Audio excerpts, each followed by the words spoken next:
Simon & Schuster Audio presents The Prize Winner of Defiance, Ohio, How My Mother Raised 10 Kids on 25 Words or Less, by Terry Ryan. Read by the author.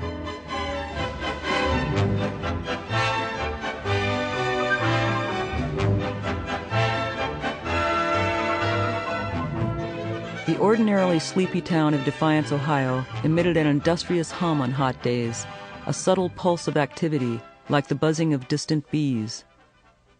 It was late Indian summer, a little too warm for an October day, in 1953. Most of the rust-red and golden leaves still held fast in the towering maple trees that lined our block on Laddie Street. You could feel the moisture in the air seeping up from the muddy, slow-moving Auglaize River a few blocks away. My mother, Evelyn Ryan, had sent 6 of her 9 children outside to play, while she and my 16-year-old sister Leanne made lunch. As usual, all the school-age kids in the family came home at noontime, and we crammed as much recreation into the hour as we could.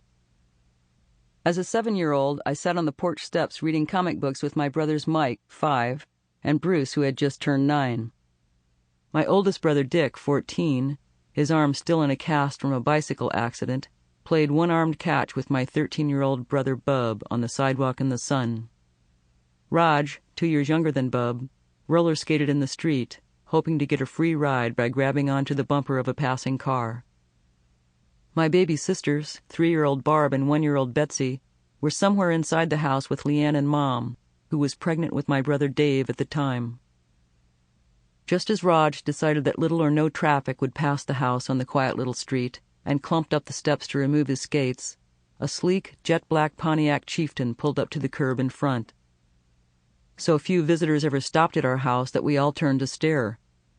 When 3 men wearing dark pinstripe suits got out of the car and started up the walk, Bruce and I raced into the house to tell Mom that some very well-dressed strangers were about to knock on the door.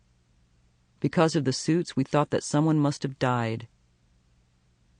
Our middle America town of Defiance was big enough to be the county seat, and small enough to need only 3 traffic lights on Clinton, the main street. Visitors arriving in a quasi-limousine were unheard of. Not that we weren't getting used to surprises.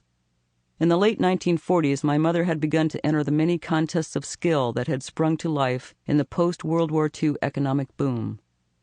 Poems, limericks, and statements of the 25 words or less variety had been pouring out of her for the past 5 years. She was now winning small prizes with some frequency. The Benrus ladies' watch she wore everywhere. Sample complete. Ready to continue?